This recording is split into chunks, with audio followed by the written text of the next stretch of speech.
नमस्कार मैत्रिणींनो, स्वागत आहे तुमचं आपल्या चॅनलमध्ये आर्ट अँड ब्लॉगमध्ये। तर कधी कधी काय होतं, आपल्याला जेवण बनवायचा कंटाळा आला असेल किंवा एक दोघांनाच जेवण बनवायचं असेल तर काय करायचं सांगते तुम्हाला। हे बघा, इकडे वरण लावलेलं आहे आणि 2 चपात्यांचं कणिक पण मळलेलं आहे। तर म्हटलं चला, साहेब म्हणले वरण गोट्या बनव, म्हटलं नाही, आज चकुल्या बनवते मी तुमच्यासाठी खास। तर इकडे थोडंसं लसण, लाल मिरच्या, जिरं आणि कोथिंबीर वगैरे मिक्सरमध्ये काढून घेतलं, बारीक तिखट तयार केलं त्याचं आणि फोडणी घातली, जिरं मोहरी टाकली, हे तिखट टाकलं आणि हळद टाकली, थोडासा गरम मसाला टाकला आणि थोडा मॅगी मसाला टाकला, यानी चव खूप छान येते। आणि आता यामध्ये आपण टाकून घेऊ, मसाले टाकून घेतले। आता डाळ टाकून घेऊ शिजवलेली, त्यात काही नाही, फक्त हळद आणि थोडंसं तेल टाकलेलं आहे। तर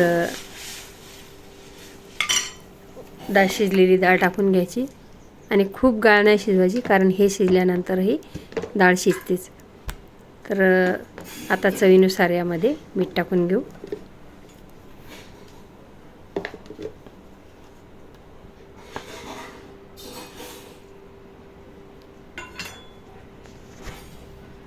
इतकी भारी दिसते ना फोडणी। आता आपल्याला लागेल तितकं पाणी टाकून घ्यायचं, आपल्याला किती बनवायचे त्या, थोडंसं पाणी शिल्लक राहिलेलं पाहिजे त्यामध्ये। आणि हे बघा, अशा चकोल्या करायच्या छोट्या छोट्या,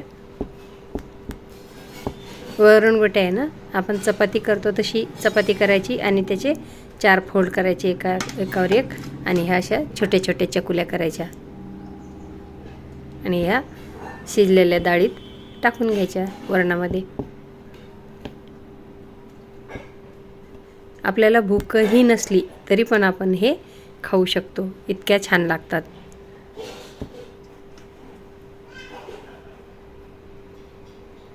चिकटणार नाहीत अशा टाकायच्या, एक एक एक एक।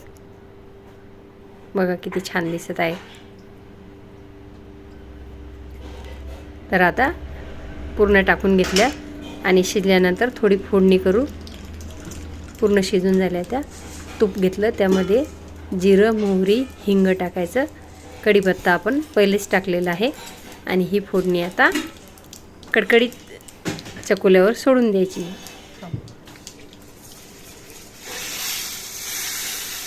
अशी छान चर्र फोडणी बसते ना।